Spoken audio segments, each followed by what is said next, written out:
Dear valued customer, would you like to discover a shortcut to unleash the power of modern social media marketing? If so, pay close attention to this very limited, special offer. You will only see this once. First off, thanks so much for purchasing the guide that will teach you all the skills you need to unleash the power of modern social media marketing in 10 steps. If you follow the step-by-step guide, you will be heading straight to that goal. But what if you could do it even faster? And what if you could ensure that you get the absolute best results possible and stay focused? In short, making sure that this is a real success. Now, the good news is you can. For a limited time, you can get access to the video upgrade to the guide you just purchased at a very low price.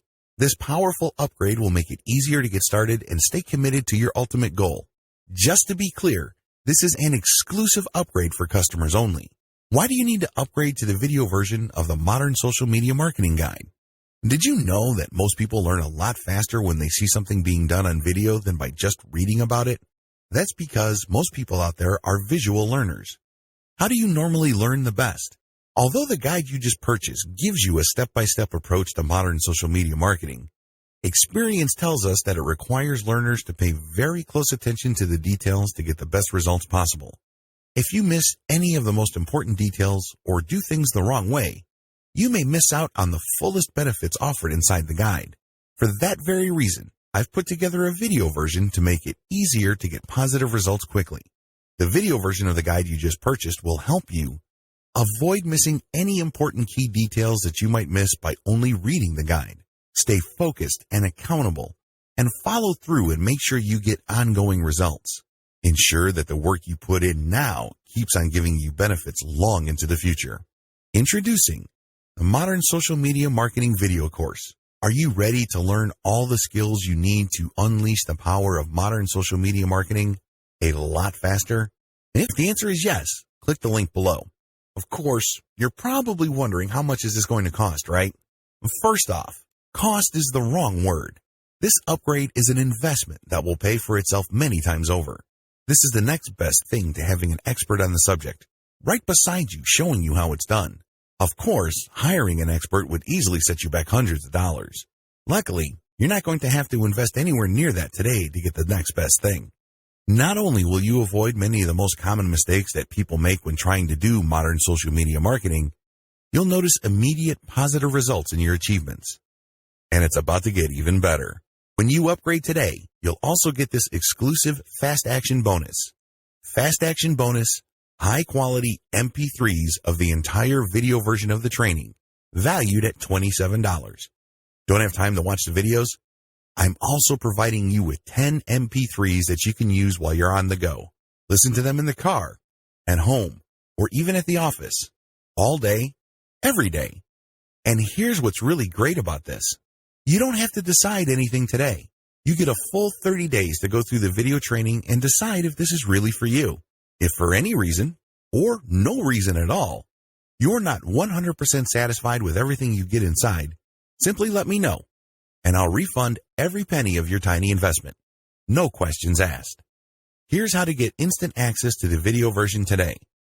Simply click the link below, enter your information, and you'll get instant access to the entire video training version plus the Fast Action Bonus MP3s.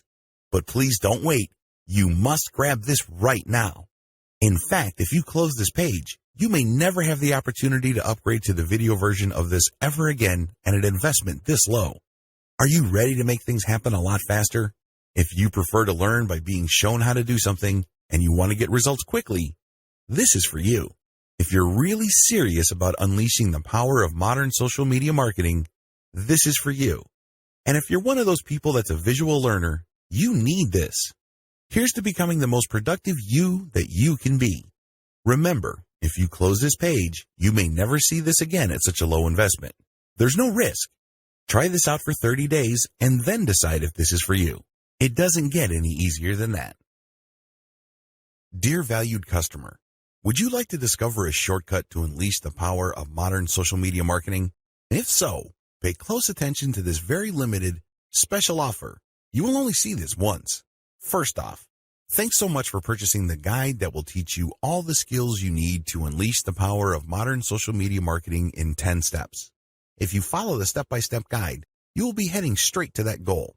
But what if you could do it even faster?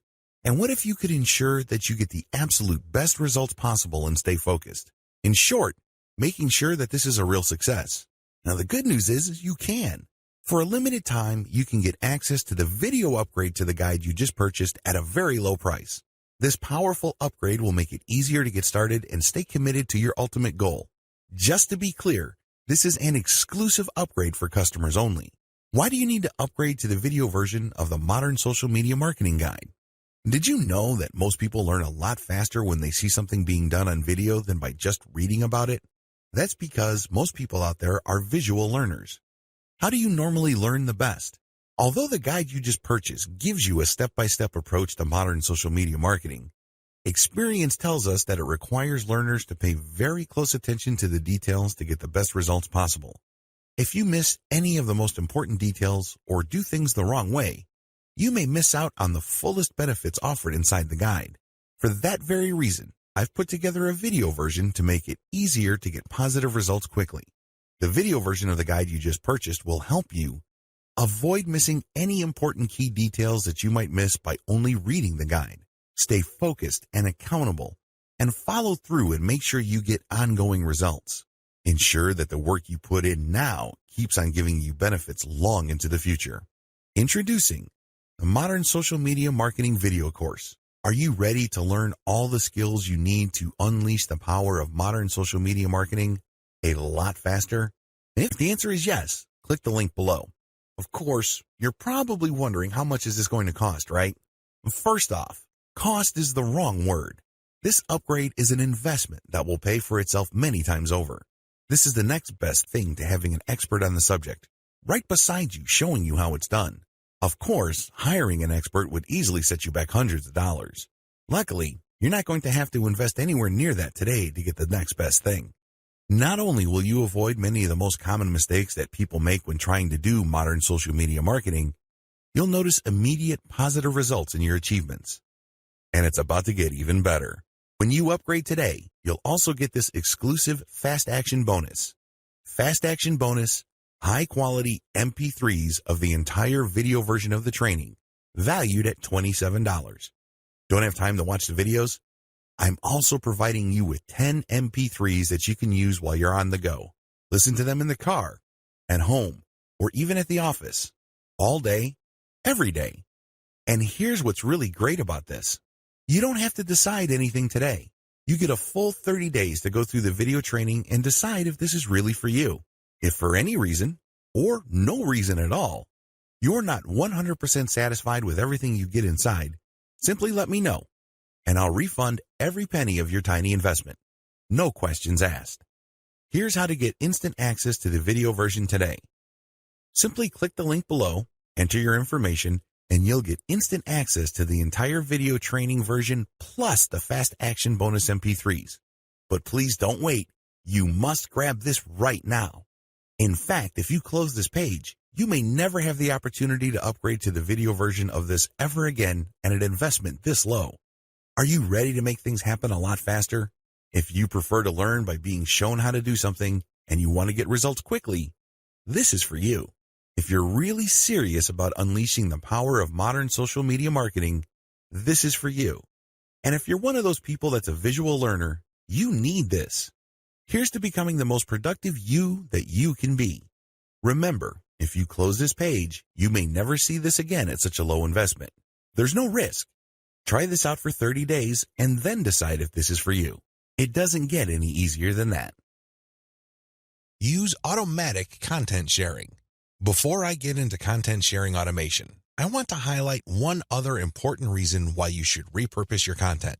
If your audience members keep seeing that you talk about the same stuff over and over again, chances are you will lose them. People want to hear new stuff. People want you to explore other related needs of theirs. They don't want you to basically keep recycling the same stuff over and over again. Unfortunately, that's precisely the kind of risk you're running if you simply focus on giving people more of the same successful stuff. You know that a particular content theme works. You know it gets a lot of engagement. You know that it draws a lot of clicks. It's perfectly natural for you to want to keep recycling that same theme. Don't do it. Focus on the very best way to present that theme and stick with it. Just do it a few times, but focus more on repurposing. This way, when people get into contact with your content, they can see that you are talking about something that appeals to them, but in different formats. They are more likely to pay attention. They're more likely to click through. They're more likely to share. Keep this in mind when it comes to repurposing. Don't think that Video 11 is completely optional. It isn't. You want your social media feeds to consist of highly successful content as much as possible. It really would be a shame to figure out what works, only for you to get lazy and just focus on text content. I'm sorry to say it, but text content can only take you so far, which brings me to content sharing automation. Since you're going to be sharing a lot of content, and much of this content being third-party as well as original and repurposed content, you're probably going to have your hands full if you decide to do this manually. First of all, since you're going to be covering many different platforms and sharing different formats on those platforms, you have a lot of forms to fill out over and over again.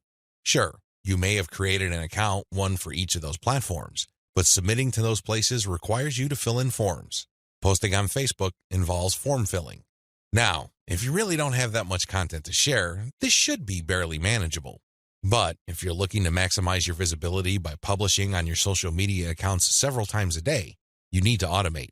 Unfortunately, simply plugging in information into content publishing tools is not going to do you much good. You have to know when to publish.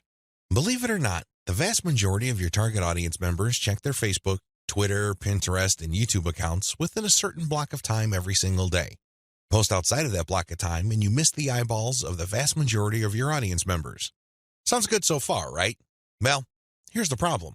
Different audiences have different time preferences. How would you know? This is where experimentation comes in. First, you're going to have to share your content randomly at different times of the day. As much as possible, share content every hour. Set your content automation tools to publish every hour. Let this run for about a week or two. After the experimental period is over, check your stats. Facebook Insights, for example, will tell you when most of your page fans checked out your content. Armed with this information, you should set up your automated software to publish your content in a cluster to fit those optimal times. For example, in the experimental stage, you're publishing one piece of content every hour. That's 24 pieces of content spread out over a full 24 hours. After you checked Facebook Insight, it turned out that 80% of your content views actually take place between 8 a.m. and 5 p.m. You then take those 24 posts and compress them within that 8 a.m. to 5 p.m. window. This is how you publish in clusters.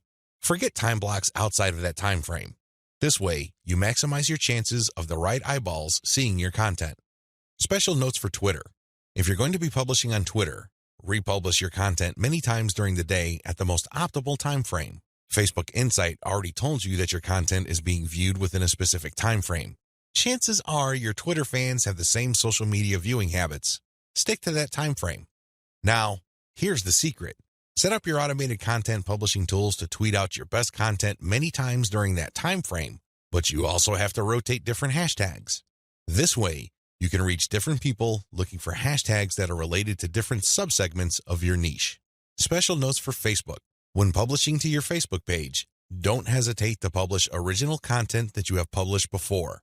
Try to avoid publishing only once. Instead, you should sandwich or schedule this republished successful content in between high-quality, curated content. This way, people get more exposure to your best content. Once they click through, you get yet another chance to recruit them to your mailing list. Remember, when you share high-quality third-party content, you're not getting the traffic. You're building credibility, but you're not getting potential list members to your squeeze page. That's just not happening. When you share your own original content, you get a chance to recruit them to your squeeze page. Keep this distinction in mind. This is the reason why you should republish your most successful content by interspersing it with top-rated, curated content. 8 reasons why you need to do social media marketing. Just to be sure, if you are in any way, shape, or form unclear as to the value of social media marketing, here are just 8 reasons why it needs to be part of your comprehensive online marketing plan. Maybe your current plan puts more emphasis on search engine marketing. Maybe you're currently focused on outreach. Well, those are all well and good. But to really round things out and add a lot more value to your current online marketing campaign, social media marketing has to be part of the equation. It doesn't have to take center stage. It doesn't have to be your overarching priority, but it has to be a part of the total mix. Here are just 8 of the thousands of reasons why your company, regardless of its size, needs to do social media marketing. Reason number 1, social media's huge direct and viral reach. If you build a solid page on Facebook, you develop a direct reach. This means that a certain percentage of people who like your page will see your updates. While it is true that Facebook has been reducing the organic reach of Facebook pages recently, there's a workaround to that. When people go to your page, you can instruct them to like your page and then click your page's settings to show your updates first. You might want to show a video that teaches people how to do this. You might even post an animated GIF. Whatever you do, clue people in that they can fix their settings to see your updates first. Now, for people that take the time and bother to do this, you have to offer content that is really valuable. This puts the onus on you. There has to be real value on your page for them to want to do this. But you can increase your direct reach by instructing people. On top of that, when people like your content, they can share it on their wall. Since people on Facebook have friends and their friends have friends, this can easily have an exponential effect. In fact, even if your page only has 100 likes, but these are real people with real friends, don't be surprised if one of your posts gets really viral and spreads all over the place. Social media enables you to have a large direct reach. It also provides you with a tremendous opportunity to enjoy an exponential content coverage. Reason number 2, social media is habitual. While different demographics have shown softening or weakening of social media usage on a daily, weekly, or monthly basis, this still doesn't take away from the fact that a lot of people habitually use social media. In fact, a lot of people do this the first thing in the morning. When they wake up, they go to their mobile phone or tablet and check their updates. It can easily become a habit. This gives you a tremendous opportunity to get your content and brand in front of many interested eyeballs. Reason number 3, target audiences use different content formats. The great thing about social media marketing is that you're not restricted to just one content format. You're not restricted to video, pictures, links, blog posts, text, or audio files. Instead, different platforms specialize in different formats. And when you create content for one platform, you can easily make different versions of it in different formats to spread out to other platforms. For example, I write a blog post and post it on Facebook. I create a very attention-grabbing graphic for that blog post. So when I post it on my Facebook page, a preview of the image shows up and it grabs a lot of attention. People click on it and they end up on my website. I can take that graphic and share it on Pinterest. I can take the text of my blog post or article and create a slideshow video out of it and share it on YouTube.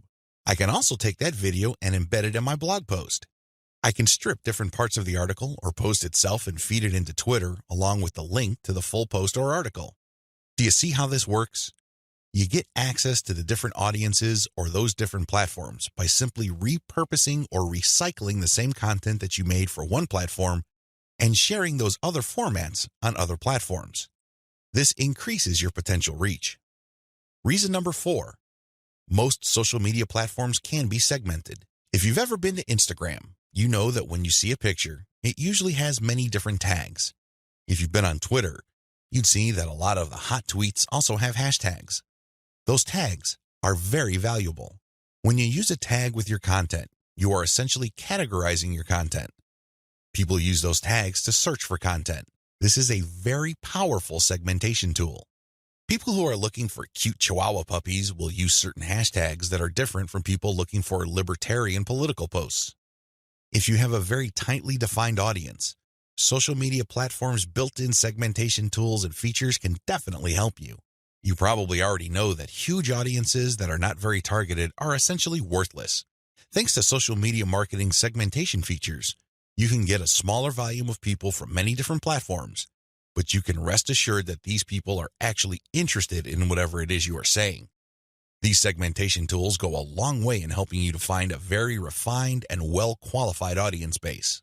This, in turn, increases your likelihood of making a sale.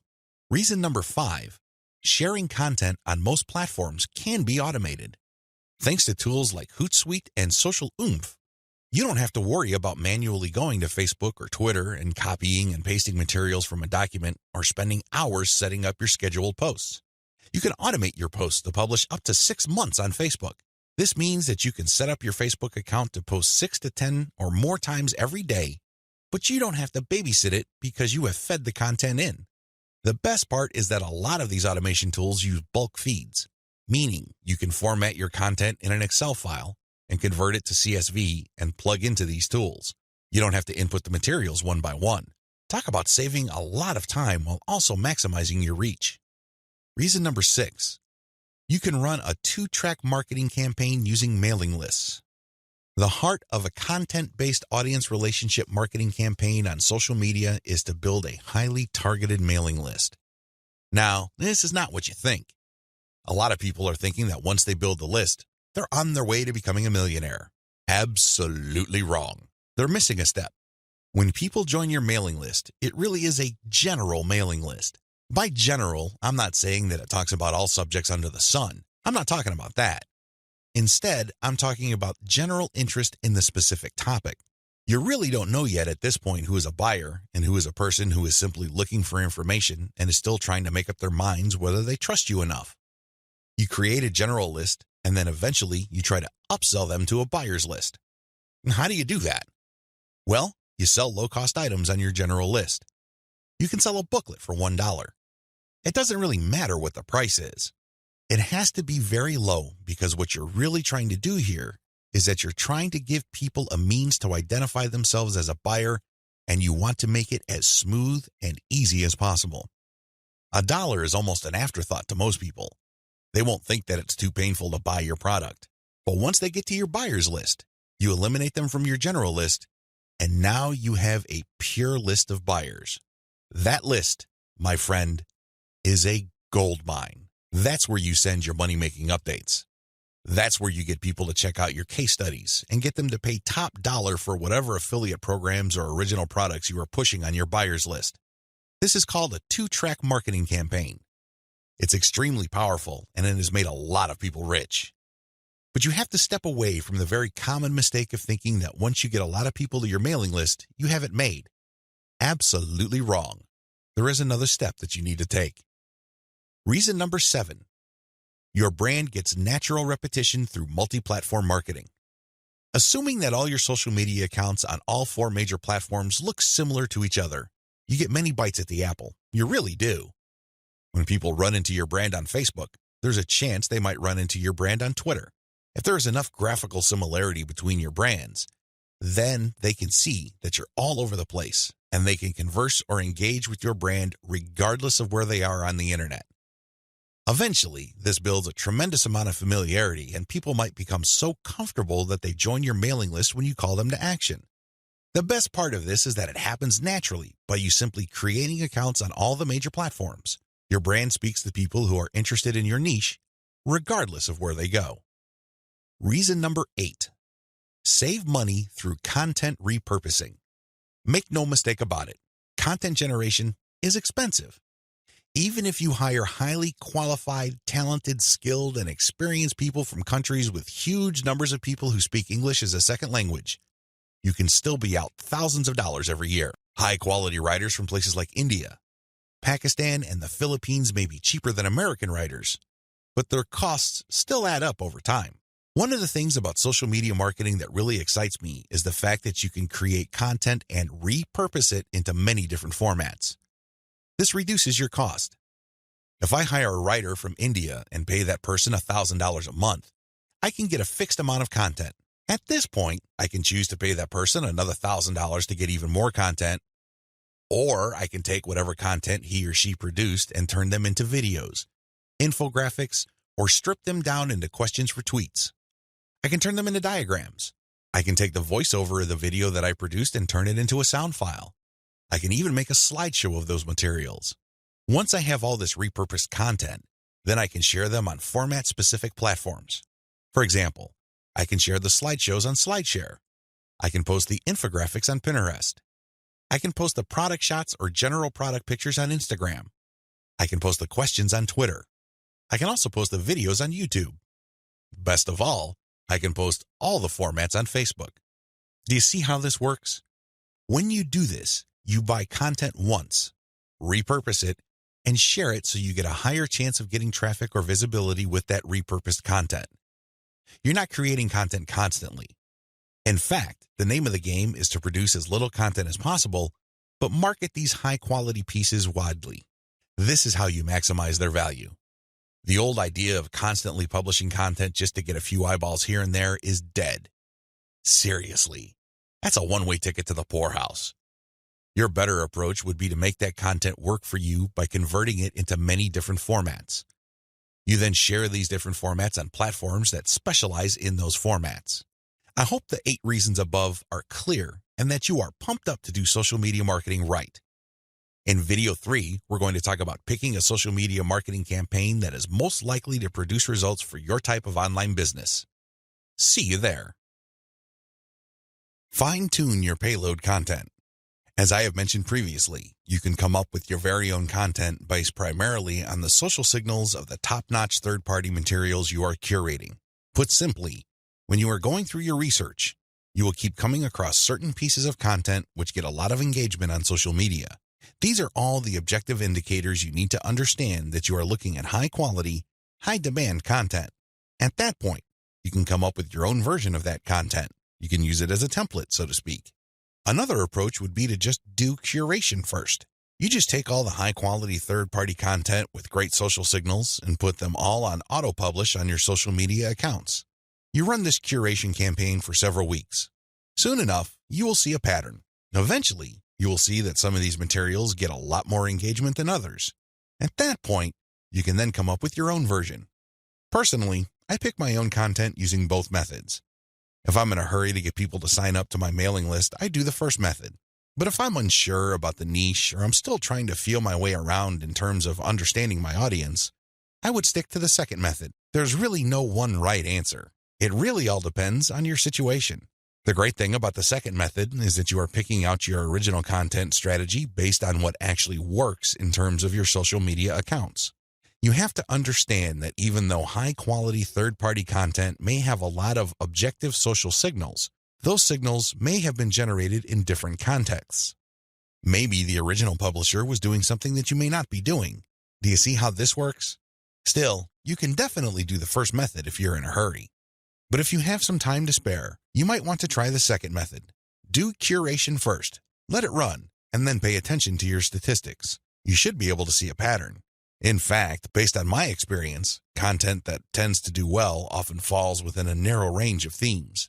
In fact, in some of my campaigns, almost all of the content that got a lot of love from the internet was focused on one question. That's how focused your audience's needs may be. You should pay a lot of attention to the following. Look at the engagement of the content and the click-through. A lot of social media marketers drop the ball at this point. They think that it's all about engagement. I'm telling you, regardless of how many likes, shares, or comments a piece of content gets, if people don't click through, those engagement signals are not worth much. Remember, at the end of the day, you want traffic. That's the whole reason why you're doing this in the first place. Getting caught up in how many shares, likes, or comments you get is not going to do you any good. You have to always pay attention to the click-through. There has to be some sort of ratio between total engagement and click-through. The higher the ratio of the click-through, the more attention you should devote to a piece of content. Study high click-through and high engagement content closely. Now that you have identified curated content that performs well, the next step is to analyze them with a fine-tooth comb. Ask yourself, what problems are people interested in when they read this piece of content? How are these pieces of content positioned or presented? Do they use some sort of emotional headline? Do they use subheadings that ask questions? Do they drag the person along? Or do they just lay out the information dead center? Pay attention to cosmetic issues. People do judge a book by its cover, and blog posts and articles are no different. How are these materials formatted? Do they have big pictures? Do they have header pictures? Do they use diagrams? What are they doing exactly? Once you've answered all these questions and you're comfortable with the answers you got, the next step is to create your own content specification sheet. This is going to be your template. Now, make sure that you're not just basing it on one successful piece of content. That third-party content might be a fluke. The company behind it might just have gotten lucky, and for some reason, that piece of content went viral. That's not going to help you. You have to base your template on the success of many different pieces of curated content. This way, you can be more confident of the fact that even if you barely comply with all the specifications, you would at least get some decent and positive results. Using the information above, create payload content. Now that you have gotten your template together, you need to create your own high-quality, high-engagement original content. This content is going to be used to sell people on your mailing list. When they read this content, they're supposed to get excited about joining your mailing list. This is content that is most likely to be credible and most likely to be shared. Are you excited? Well, don't get too excited. A lot of people jump in with both feet and they end up sabotaging themselves because the payload content they create looks like an advertisement. That's obvious spam. Nobody's going to trust you with that. You're obviously trying to pull tricks and play games. That's not going to work. Instead, the content must be informative. Think of it as an infomercial. You're selling something, that much is obvious. But people have to walk away with solid value. You have to walk that tightrope. There's a thin line between shoving stuff down people's throats and providing solid value without asking for anything in return. You have to come up with a decent compromise between the two. The bottom line is, whatever you do, the content you produce must be valuable. It must add value to the lives of people reading your materials. That's how you build credibility. That's how you get people to get excited about your mailing list. Remember, your list is supposed to add value to their lives. It's going to be very hard to give that impression when the content that you share is worthless. I hope you can see that. I'll see you in the next video. What social media marketing is and what it isn't. There's a lot of misconceptions regarding what social media marketing actually is. In fact, when you come across people who call themselves social media marketing consultants or practitioners, chances are very high that they will give you different definitions. Part of this is due to the fact that there are many different points of emphasis when it comes to social media marketing. Some people focus on the content. Others pay more attention to the network that the content is going to be addressed to. Others give more of their focus to social engagement. Naturally, to the layperson, social media marketing is a big question mark. I understand if you're confused at this point. In fact, you may be so confused that you try to simplify things in your head and end up focusing on how to get as much traffic for as little effort as possible. That is precisely how a lot of online entrepreneurs and marketers approach social media marketing. Sadly, that is a one-way ticket to failure or disappointment. It's not just going to work out sooner or later. With any kind of project, you have to have the right definition. Otherwise, you're making things harder on yourself. Depending on the definition you go with, you might have all sorts of expectations. And if these outcomes do not come to pass, your resolve and your motivation levels start to suffer. You have to work with the right definition. A winning definition. With all of the above said, what is social media marketing for our present purposes? Well, since this training uses list marketing as its main vehicle for converting social media reach into cold, hard cash, social media marketing is all about content-based audience relationship building. Let me repeat that. Social media marketing is all about content-based audience relationship building. You need to use content in a strategic way. You need to speak to certain audiences and build a relationship with them. This relationship is not this broad word that makes people feel good, but ultimately doesn't mean much of anything. Instead, this relationship has a tangible form. And I am, of course, talking about your mailing list. Once you get people on your mailing list, that's when the fun begins. Everything else is just a workup or a preliminary prior to that point. You need to get people on your list. Social media marketing is going to be your primary vehicle to get people to your list. Everything has to revolve around that list. And this must shape, inform, and guide your social media actions. Managing your expectations. A content-based audience relationship approach to social media marketing sets different expectations compared to other ways of defining this type of marketing. When you read the typical social media marketing book, for example, How to Dominate Twitter, the focus is on traffic. Unfortunately, if that is your main goal, you end up with a the more the better mindset, and you feel really depressed at the end of the day because the traffic doesn't come.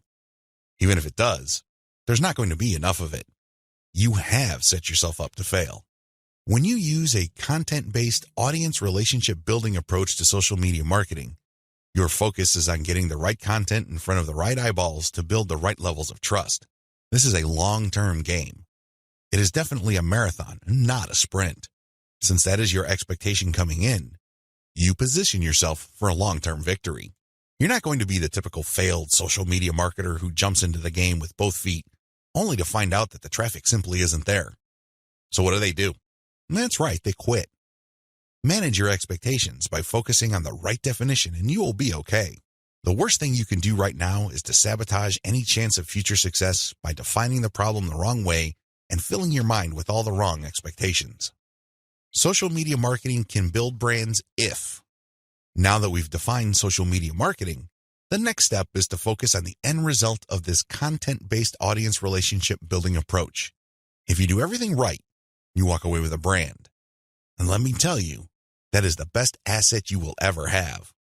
Now, in terms of real-world traffic, you may get a low to moderate level of traffic, but if you build a solid brand, that traffic is all you need. That is qualified traffic. These are not random people just blindly clicking on links out of curiosity. These are people who are actually interested in whatever it is you are trying to sell. They want to truly learn more. They want to build a relationship with you because they want to know what you're about, like what you have to offer, and eventually trust whatever it is you are pushing. These are real people, and this is only possible if you build a solid brand. You have to deliver solid value. I wish I could tell you that content marketing is enough to do it. I really wish I could say that, but that is not true. That only explains part of the situation. Sure, you have to deliver content that people truly are interested in, but at the end of the day, when they join your list, they are expecting and deserve value. That's how you build a solid brand. When people join your list, they will quickly find out that they did not waste their time because you send high-quality updates that actually add value to their lives. Social media marketing can explode the rate at which brands are formed. That's why a lot of people are ranting and raving about social media marketing. But a lot of them are clueless as to how to build a solid brand. Most of the time, they just stumbled into it. I'll let you in on the secret. It's all about content-based audience relationship building. There are many different parts to that equation, and I'm going to walk you through them in a practical way in the following videos. In this section, I just want you to wrap your mind around the definition and the expectations that flow from it. This is how we tightly define the project that you're going to embark on. Anything less, chances are, you're going to beat yourself up unnecessarily because you just had unrealistic expectations. This is not one of those get-rich-quick schemes. This is not one of those overnight success stories. This requires real work. This is the real deal. Are you ready for the journey? Great. Let's get on to video 2. Reverse engineer your competitors' top content. In the previous video, I mentioned that you're going to have to mix in your original content. Now, the question that's probably on the top of your minds is, how do I know which content to produce? Well, there are 2 ways to do this, like I mentioned earlier in this training. You can try to figure out things on your own and engage in all sorts of experiments, or you can just simply allow your competitors to do your homework for you. I hope you can see which path is the easiest. It should be obvious. If you are sending the very best content on your niche, your original content must be at the same level or better. Otherwise, your followers are not going to take the bait. They're not going to trust your brand. They appreciate the fact that you're collecting all this information, and they're probably going to stick around and follow your social media accounts. However, you can't count on them to do much of anything else. There's really no incentive for them to join your mailing list. Why should they? Your content is not that great. They only need to compare the kind of original content you produce with the other top-notch third-party stuff you're sharing to see your weakness. Do you see the problem here? You have to produce top content if you want your brand to be credible. Thankfully, this is easier than you think. Simply reverse engineer your competitors. Look at their most successful stuff. How do you know? Look at the social media indicators of their content. How many likes does their top content get? How many shares? Is there any other indicator that shows that this content actually has traction? Maybe you should pay attention to the number of comments for that content. Maybe you would want to run a backlink checker on a piece of content and see how many other blogs or websites link to that piece of content. This is how you measure the overall success of any single piece of content so you can use it as a template, if you will, for your own content. I'm not saying that you should rip it off. Instead, I'm encouraging you to use it as a starting point and come up with something so much better. Focus on what works. When you look at your competitors' most social pieces of content, you are basing your own original content on themes and topics that actually work. They have traction with your target audience members. You're not wasting money or time taking wild guesses. This is one of the most common mistakes social media marketers make. They think that they have the best ideas regarding hot content in their niche, so they come up with all sorts of content that they think is just plain awesome, only to fall flat on their faces. I'm telling you, for every 100 pieces of those types of original content, maybe 10 would gain any sort of respectable traction in your niche. It's too expensive, and it burns too much time. Thankfully, there is a better way. You just need to reverse engineer your competitors' most successful content. Use that as a starting point. You can adjust them. You can modify them. You can come up with your own variations. But at least you get a head start. At least you're in the ballpark when you start off. You're not just taking random shots in the dark. Learn from your own success. After you have started curating and mixing in your original content, pay attention to your statistics. They should tell you which of your content gets the most love. If you notice that a handful of your curated third-party content gets a lot of retweets, shares on Facebook, or any other indication of social media engagement, pay close attention to those pieces of content. At some level or another, they struck a nerve. They caught your audience members' attention in a very positive way. Find these successful curated pieces of content and create original versions of them. Similarly, if you have many different original pieces of content, only a handful of them will be really successful. Pay attention to those. Find them. Once you've identified them, create more of them. Focus on the same themes and present similar information the same way. The key here is to focus on what works and expand it and grow it. Ditch the stuff that failed. Build on your strengths. Create derivative, cross-platform variations of your most successful content. Now that you have a clear idea of how to create content that has proven traction, don't just keep reverse engineering it. While you need to continue doing that, you also have to do something else. Create derivative or cross-platform versions. For example, one particular type of blog post does well on all your social media accounts. Identify its themes. Pay attention to its patterns, and come up with another blog post. See if that works. If you achieve the same level of success, you're onto something. This is not a fluke. This is not a one-time thing. You have struck on a theme that your audience members readily enjoy. The next step is to take things to a whole other level. Instead of just cranking out yet another blog post, create videos about that theme. Make specialized diagrams. Produce infographics. Take these materials and share them on social media platforms that specialize in those formats. For example, for blog post URLs, share them on Twitter and Facebook. For videos, share them on YouTube. For diagrams and infographics, share them on Pinterest.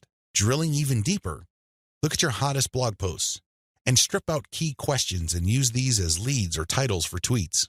Tweet the same content several times over the course of a week. Of course, don't drop it all in 1 hour, but space them out. Still, when you use the right questions, you become very visible on Twitter. Pair these with the right hashtags.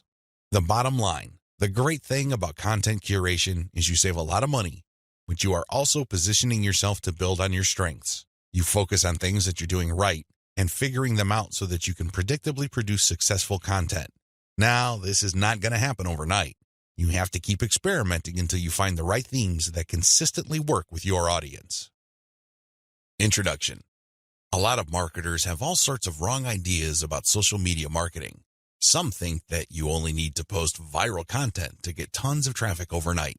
They actually believe that if you are able to pump that much traffic to your target website, a large chunk of those people will buy whatever it is that you are selling. Maybe you're selling services, maybe you're selling an event, or maybe you're selling products from an online store. It doesn't matter. According to this idea, you just need to have a lot of traffic, courtesy of viral content on social media, and you will get the conversions you're looking for. There is an assumption that social traffic, regardless of which platform it comes from and regardless of how you qualify that traffic, converts to sales readily. Sadly, none of these assumptions are true. In fact, all of them are tragically mistaken. If you believe in any of these, don't be surprised if you spend a lot of time, effort, and money, only to end up with a whole lot of nothing. Welcome to the club. Effective social media marketing can be reduced to one metaphor. Master this metaphor, and you probably will make money on autopilot with social media traffic. Screw up this metaphor or remain clueless to it, and you'll continue to struggle. You'll continue to believe that social media traffic can easily be generated through viral content. You might keep running after that unicorn, only to get tired and frustrated. It doesn't have to be this way. You just have to have the right metaphor or the right conceptual model to make social media marketing work for you. Best of all, you can make it work on autopilot. You probably have heard all sorts of set it and forget it systems. You probably bought at least one of these products. Well, they're definitely on the right track as far as their label. Social media marketing can be automated. It can be mastered to the point where it can produce income after you've set it. But getting there is another matter entirely, and that's the price people have to pay. And unfortunately, most people are not willing to pay that. They're excited about shortcuts, but they're not willing to take the stairs to get to the top. At the back of their minds, they're thinking that there has to be some sort of elevator. There is no shortcut. You have to work with this metaphor. What am I getting at? Well, the secret to effective social media marketing is an inverted pyramid. It looks like a funnel. That is the metaphor you should have in your mind when thinking of ways to get traffic from social networks and social media platforms and turning that into cold, hard cash in your bank account. I need you to keep this idea of an inverted pyramid in your mind. It should have a wide base at the top. The top of that pyramid is heavy visibility. It has to be there. You need to be visible on the 4 major social media platforms. I'm talking about Facebook, Twitter, YouTube, and Pinterest. Taken together, the traffic volume you can get from these 4 platforms is mind-blowing. They can potentially pump a tremendous amount of traffic, but that's just part of the equation. That's just the top of the funnel. Potentially, you can push a lot of traffic from the top. That's how wide the top of the funnel is. This training will focus on these 4 platforms, but you can pretty much use the tips that I'm going to share with you and modify them to market on other platforms since many of these principles easily apply. You might need to modify them a little bit. For example, if you were thinking of marketing on Instagram, a lot of the things that I will teach you about Facebook, Twitter, YouTube, and Pinterest can be tweaked to work well on the Instagram platform. Now that you have a clear idea of the heavy visibility that you can achieve with social media, keep in mind that visibility does not mean traffic or clicks to your site. This is a myth. The visibility that I'm talking about means visibility on those platforms. When people share your content within those platforms, you can enjoy a tremendous reach within such platforms. But this does not automatically mean that when you share content on Facebook, people who see your link on the materials shared by their friends would automatically click them. Get the idea out of your head that raw visibility, or as Facebook terms it, reach, automatically translates to traffic. It doesn't work that way. Instead, you need to start with heavy content visibility on each platform. People must see your stuff there. You must achieve a wide enough reach. People may not necessarily click on through to your site, but that's secondary. At this point, you just want your brand to be visible. You just want people to become familiar with your brand. So what's the big deal about visibility anyway? You may be thinking, since visibility doesn't mean actual visitors to your website, what good is it? Think about it this way. When was the last time you saw an ad for the first time and automatically clicked it? If you're like most other people, you probably would want to see the ad show up a few times for you to become familiar with it. You might glance at it from time to time. You might read the description from time to time. But after enough showings, you might seriously think of clicking through.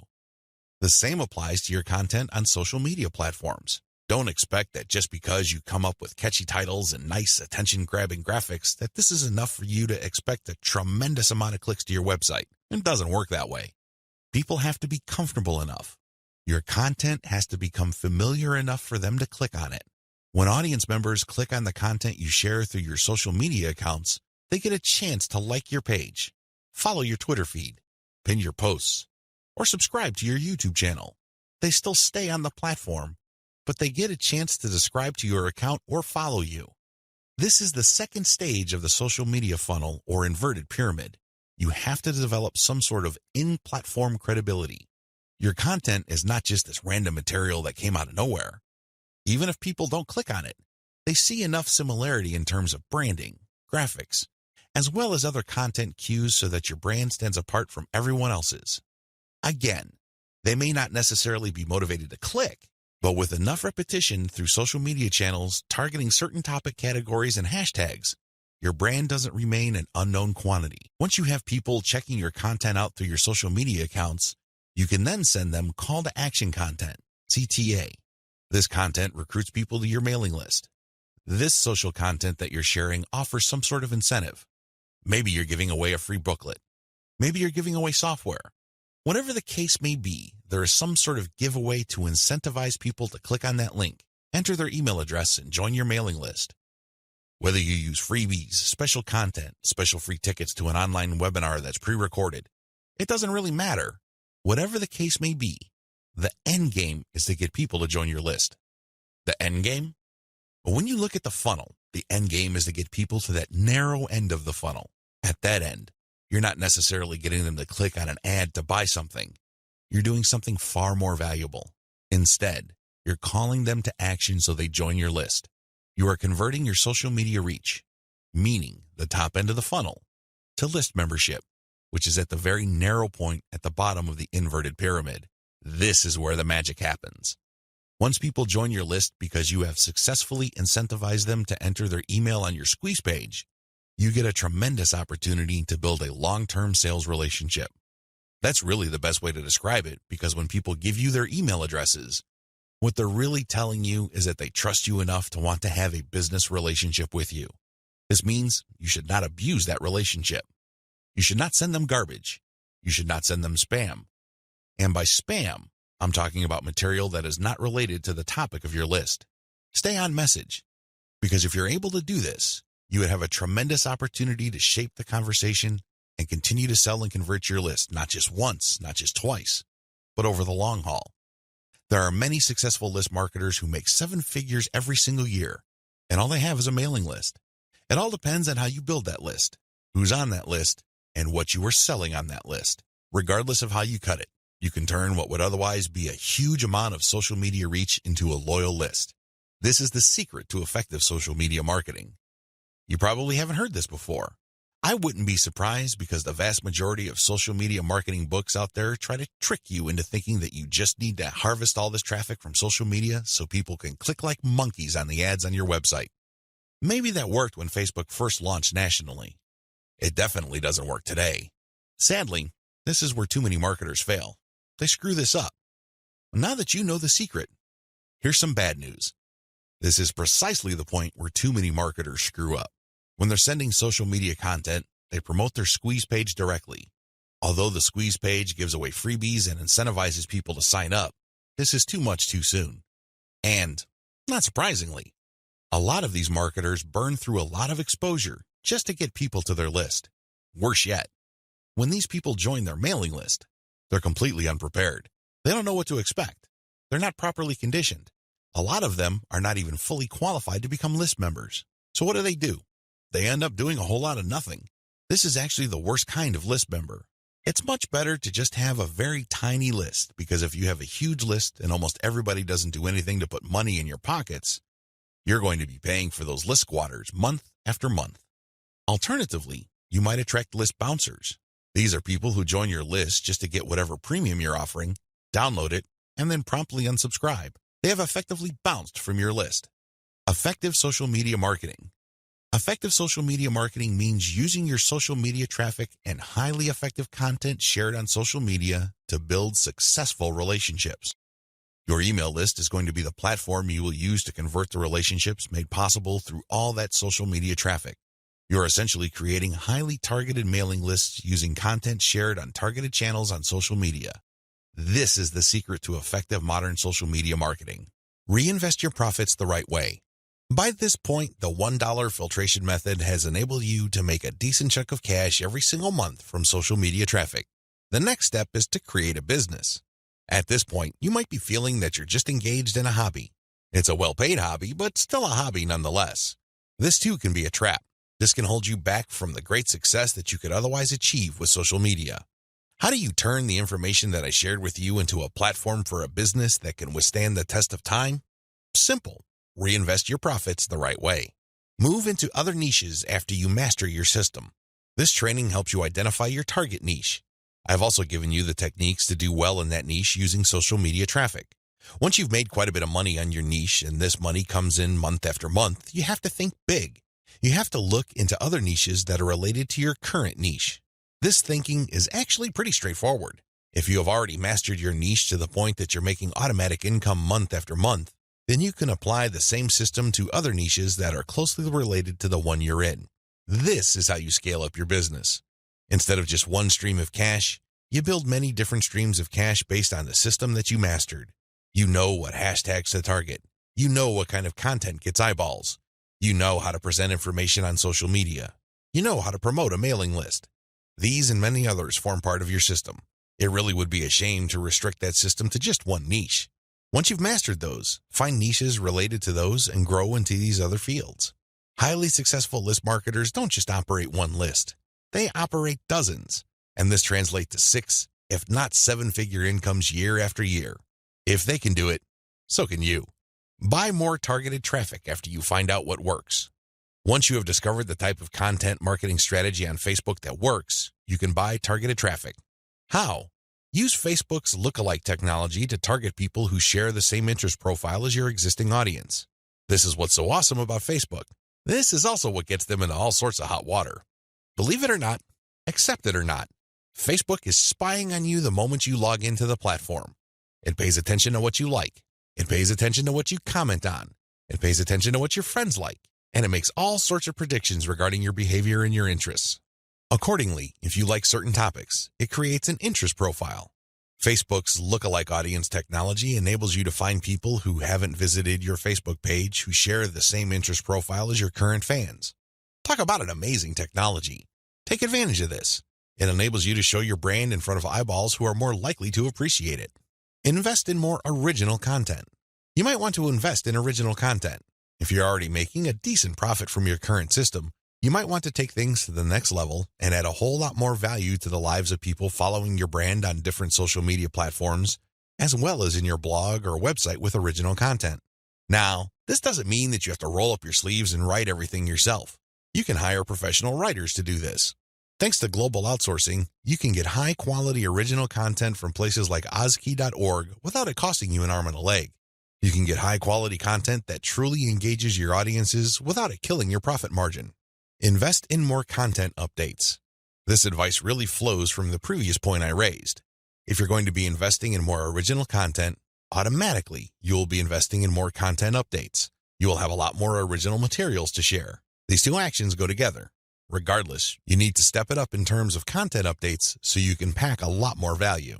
Invest in your original products. When you're started out setting up this system I teach you in this training, you probably would be focused on affiliate products. You get an affiliate from an affiliate program, you market that link on your email updates. When somebody clicks on that link and buys something, you get a commission. Pretty straightforward, very simple. Well, if you really want to make a lot of money, you have to turn your back on affiliate marketing. You really do. Instead, you have to sell your own stuff. The reason why you need to do this boils down to control. When you are selling other people's materials, you are at the mercy of their squeeze page, their landing page, and ultimately, the quality of their product. What if their product sucks? What if their sales page converts only a fraction of the people it could otherwise have converted? You lose out. That's the bottom line. If you want to maximize your control over your income, you need to invest in your own original products. Thankfully, outsourcing is always available to you. You can outsource to professional companies like Ozkey.org or other specialized content producers to help you produce high-quality original materials for cents on the dollar. Sell your own video-based membership courses. The main problem with product sales online is, by and large, you're selling the item once. Somebody clicks the buy button, they pay, they get access to the download link, and that's the end of the story. They already have the product. They can enjoy it, they can throw it away, they can do whatever they want with it. But the transaction only took place once. Wouldn't it be awesome if people keep sending you money every month? Wouldn't it be great if you get recurring income? Well, that's exactly what you can enjoy when you sell your own video-based membership courses. For example, if you have a gardening blog, you can set up a video-based course where you teach people the ins and outs of garden cultivation. Every single month, each member's PayPal account or credit card account is billed a certain amount. You don't have to lift a finger.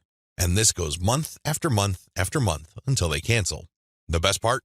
You shot the videos once. Yet you make money off them month after month. How awesome is that? This is called passive income. And the great thing about this is that you don't have to stick with video. It can be any kind of membership. Maybe you can give them access to pictures. Maybe you can give them access to files or even software. It doesn't matter. What they're paying for is the right to download that material month after month. This is the key.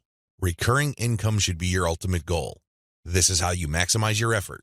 You're putting in less work while getting more money out of the system. Unfortunately, this is not something that you can master getting out of the gate. It also doesn't happen overnight. You have to pay your dues by doing the other steps above first. Content curation, your secret social media marketing weapon. Now that you have picked the specific sub-niche that you're going to be targeting, as well as finished doing advanced research on where your sub-niche or niche segment audiences are located on social media platforms, the next step is to find content. I've got some good news and some bad news. The good news is that you stand to save a lot of money. The bad news is that you need to put in a lot more time and pay attention to details. There are no two ways about it. You cannot drop the ball when it comes to the quality of the content that you are going to be sharing on your social media accounts. Each and every piece of content you share must build your brand. This is non-negotiable. You can't just pick random pieces of content that somehow, some way has something to do with your niche. That's not going to help you get the right eyeballs. That's not going to help you establish the kind of credibility and authority you need to eventually convert highly specific and qualified traffic from social media into cold, hard cash. What is content curation? As I mentioned above, you stand to save a lot of money with content curation. This should be obvious. After all, you're not going to be using the content that you yourself created. Content curation is all about picking other people's content and sharing those materials on your social media accounts. This creates a win-win situation.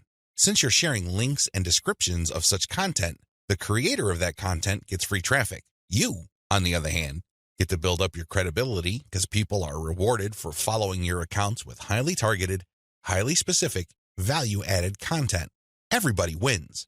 The user wins, you win, and of course, the original content creator comes out ahead. This is how it's supposed to work. You win big time because you save a tremendous amount of money not having to create a huge amount of original content.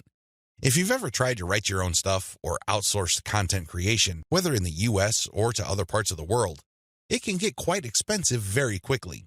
Content curation enables you to build credibility with your audience in a very inexpensive way. You use other people's content. You get to entertain them, build credibility, and gain their trust. The downside here is the time. Sure, you're not spending greenbacks, but you're definitely going to be spending time. As I mentioned above, you cannot be indiscriminate when you are trying to do content curation. Whatever goodwill you have built up for your brand will go up in smoke if people catch on to the fact that you are just randomly curating and spreading low-quality content that may have something to do with your niche. That's not going to cut it, not by a long shot. Adopt the right content curation strategy. Now that you know where your target audience members are on social media platforms, you build credibility by populating your social media accounts with highly credible, high-authority third-party content. This is called curation. In between those materials, you're going to be sharing your own original content. From time to time, you're going to call people to action to take a look at the incentives you're giving away for them to join your mailing list. This is how you play the game. When people follow you, they are rewarded with top-notch content. It doesn't really matter whether you produced that material or it was written by somebody else. Your followers get rewarded for following your account. They get niche-specific material. Eventually, you build trust with them because you only send them the very best materials. They start paying attention to your own materials. More importantly, they start noticing the content you share, which actively encourages them to sign up to your mailing list. This is the key. You intersperse your own original content. You create an impression of quality in their minds because you're sending only the very best third-party content. You then mix in your own original content, which is of the same quality as the other stuff you're sending. Eventually, they warm up to your brand, and this is where your call to action content comes in. You call them to action regarding the freebies you're giving away. Maybe you're giving away software, a booklet, discount codes, or even a full-blown book. It doesn't matter. You are ethically bribing them to enter their email addresses so they can download the incentive. That's how you build up your mailing list. On top of all this, when people join your mailing list, you call them to action to share the emails that you're sending them. Maybe you should ask them to forward that email to their friends. Maybe you would want them to copy and paste the material and post it on their Facebook wall. The best part to content curation is that it's very easy to automate. Seriously, this is one way of content promotion that is very automation friendly. You only need to get the URLs of the third-party content that you're curating and plug them into an Excel sheet. You then convert the file into a CSV file, which is then imported by social media scheduling tools like Hootsuite and Social Oomph. You don't have to manually enter anything. You don't have to schedule everything by hand. You can do all of this through software. Isn't that awesome? You get to build credibility while at the same time minimizing work. Now, with that said, you need to pay special attention to the content quality. High attention to detail is the key. You have to resist the temptation of running basic keyword searches on Google or on social media platforms and grabbing anything that is somewhat related to your niche. That is a one-way ticket to brand destruction. You worked hard to build your social media brand. It really would be a shame to see it all go up in smoke because the content you're curating is very unpredictable when it comes to quality. There may be several days when you're sending the very best, cutting-edge reports on your niche, followed by a few days of just completely worthless content. What do you think prospective fans would think? Either they would think that your brand is unreliable or you're unprofessional. Whatever the case may be, you're not going to be convincing people that your brand focuses on the very best in your niche. You need to be very discriminating when you select your content. You have to read through the materials. Make sure that the content is alive, updated, and well-written. This, of course, takes time. The trade-off, obviously, is that you don't have to spend money. Regardless, you need to pay close attention to the content that you're sharing because it represents your brand. The quality it contains either makes your brand look good or erodes your brand. It's your choice. Market your list right. Now that you have figured out your payload content, the next step is to understand what kind of giveaway you're going to have to use to get people to sign up for your mailing list. In an ideal world, people can see the value you bring to the table. They only need to look at the content you share as well as the crucial information they get from your premium content. They see this premium content and they see what you're about, what you have to offer, and why it's such a good idea to sign up to your mailing list. Unfortunately, things don't work out that way. Even if you have the very best blog posts and articles on your website, people still need a push to sign up to your mailing list. This is where incentives come in. You're going to offer free, high-quality premium content, but you're going to repackage it in a way that people would appreciate. Maybe you put in a book. Maybe you come up with some sort of cheat sheet or resource sheet. Or perhaps you can strip it all down into a booklet or even convert it into software form. Whatever the case may be, this premium free giveaway content is going to act as an incentive for people to join your mailing list. They get a copy of whatever it is you are giving away for free in exchange for their email. I call this an ethical bribe. You're bribing people to sign up to your list. Normally, they wouldn't. Only a very few people would take the time and bother to sign up for your list, regardless of how awesome your blog posts and articles are. That's just the reality. Finding out what to use as an incentive. I hope you can see the logic behind giving away freebies so people can sign up to your mailing list. People need a push. People need some sort of extra sweetener to get the deal going. They need something extra to get them off the fence and onto your mailing list. Now, the next step is to figure out what kind of incentive to give away so people would join your mailing list. The good news is, you don't have to start from scratch. You don't have to take wild guesses. You don't have to take shots in the dark. When you pay attention to your top-performing original content, you should have all of the information you need to come up with a compelling incentive. For example, if you run a gardening blog and you notice that a lot of people click on share and otherwise engage with your content on tomatoes, it's probably a good idea to come up with a free giveaway book on how to build your own inexpensive tomato greenhouse. You see how this works? Pay attention to your best-performing original content. Look at the questions they answer and look at the questions they fail to answer. This way, you can use your popular content as a launching area for your incentive content. You let your readers know that if they need more information, and they will because the content that they're enjoying are missing certain items, they should click on this link. That link, of course, is your squeeze page. The squeeze page advertises your giveaway and lists out the reasons why people would want to download that giveaway. It's pretty straightforward. You're just offering premium content that your other freely available content is already pointing to. They're pointing to that content because they don't contain that material. They do a good job of building credibility and authority. They do a great job adding value to the lives of your readers, but it's also obvious that there are certain parts that are missing. For those extra materials, they have to sign up. It's absolutely free. It doesn't cost them a dime, but they need to sign up to your mailing list. This is how you set up your mailing list. It has to be closely tied to your premium content. Coming up with incentives or freebies that look like they came out of left field because they're unrelated to whatever it is you're currently doing is not a good idea. Chances are quite good that you're going to fail. When you come up with incentive content that is directly related to the materials you're already sharing, you create a feeling of value. There's also a feeling of exclusivity. After people have seen your content and have become aware of what you are and what your brand is about, you let them in on a special premium. This is a special deal that other people who haven't accessed your brand have no idea about. Position all your original content to push your mailing list first. To play up the value of your incentive content, you first have to promote the value of the mailing list. I know this sounds counterintuitive, but if you think about it, it makes all the sense in the world because, in reality, it's the mailing list they're signing up for. The freebie that you're giving away is just a bribe. It's intended to get people to enter their email address and nothing more. If you were to use all your original content to play up the fact that people can get this additional content, don't be surprised if people sign up to your list and quickly unsubscribe because they really don't care about your list. Again, you're walking a tightrope here. On the one hand, you want people to get excited about the premium you're giving away for free in exchange for their email address. On the other hand, you want people to see the value that they would get by being members of your mailing list. This is how you should play it. All your original content should push your mailing list first. I'm not saying that you should not tie it into the incentive, but your original content should highlight the fact that when people join your mailing list, they will continue to get valuable information. This is the key, because when you use your tried and proven content to push mailing list membership, people are less likely to join your list and immediately unsubscribe. They are aware of the value that the list can possibly bring to their lives. You then play up the premium content as part of the membership. In other words, it's an extra. It's not the main focus of the list. Keep the list separate from the premiums you use to get people to sign up to your list.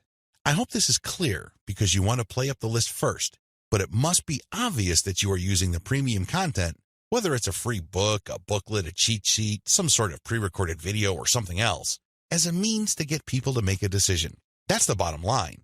You want the incentive to push people to make a decision to join your list, but all your original content, and your website by extension, should push the reader to see the value of being a list member.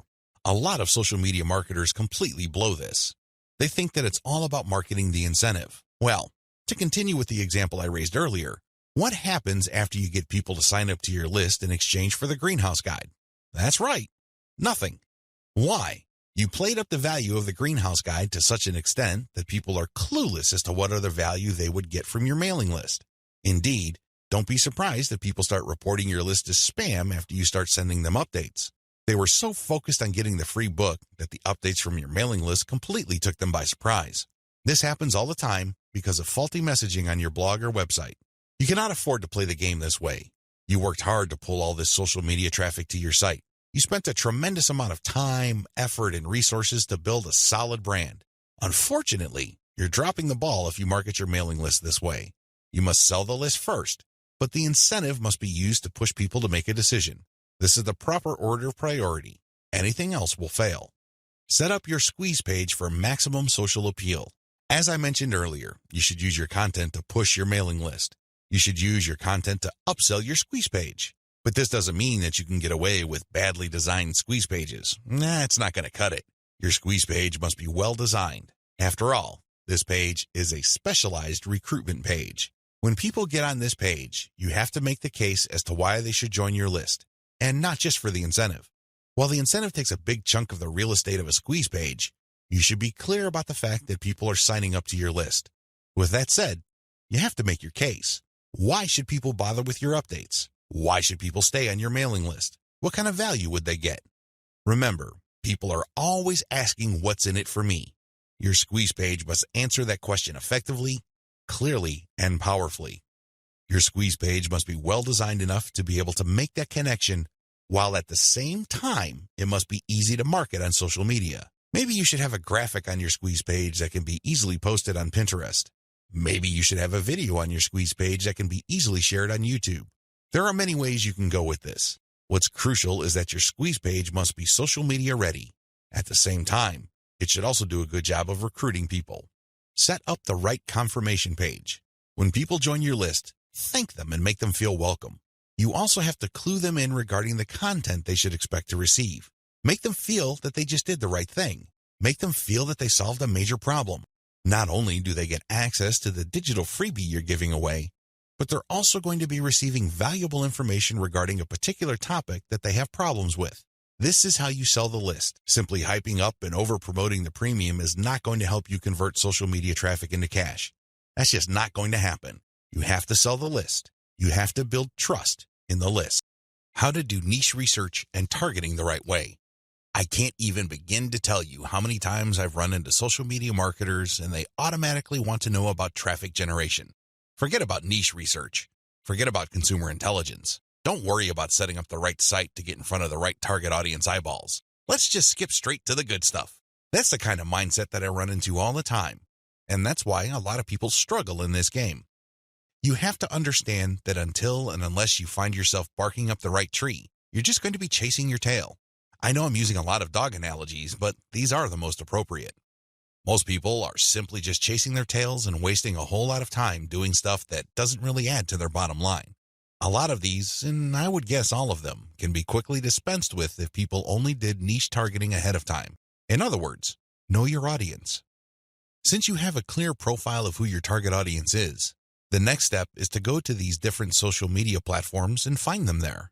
Believe it or not, whatever it is you are promoting, regardless of how esoteric, obscure, or weird it may be, there are already people on social media platforms talking about or showing interest in whatever you are promoting. I know it sounds crazy, it sounds weird, but it's absolutely true. Your job as a marketer is to find those audiences on these social media platforms. The way to do this, of course, is to identify your business's target audience. Sadly, most marketers don't even bother with this. Instead, they just look at social media marketing as a simple task of finding traffic. That's it. That's the name of the game. That's all there is to it. If you want to be successful, you need to be clear about who your target audience is. And believe me, this is not always easy. You're going to run into the temptation of making educated guesses about who your target audience members are. Most of the time, that doesn't work. Thankfully, there is an easier way. The more you take random shots in the dark, making all sorts of wild guesses, the more money and time you will lose. There's a shortcut here. Find your competitors. Seriously, just find them. And let me tell you, regardless of how weird, esoteric, or seemingly unknown your niche is, there will be at least one competitor on social media. Find that organization or business and let them do your niche and target audience research for you. Since they've already started and are already speaking to your audience, find out who your competitors are and look at their social media profiles. Reverse engineer who they're following. Pay attention to who they're targeting. Look at how they categorize themselves. In the most simplest terms, pay attention to the hashtags they use with their content. These clues should be enough to give you an idea of where to start. This way, you get a head start. You're not completely stuck in the dark and absolutely clueless as to what to do. Instead, you have some objective, tried and proven information you can work with. Pick your target niche. You have to remember that every business can be positioned in at least one of two ways. The bigger your niche, the more angles you would have at your disposal. You can look at different subsegments of your niche.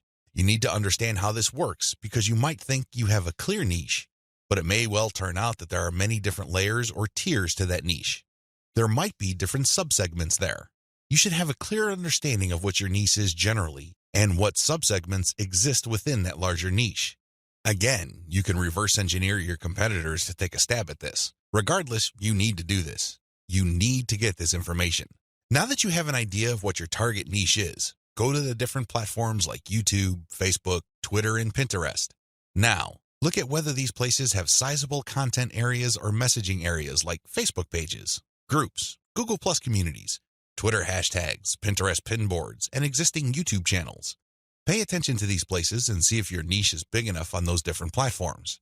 If you notice that a particular platform doesn't really feature that much content for your specific niche, this is a red flag. The demand may not be there.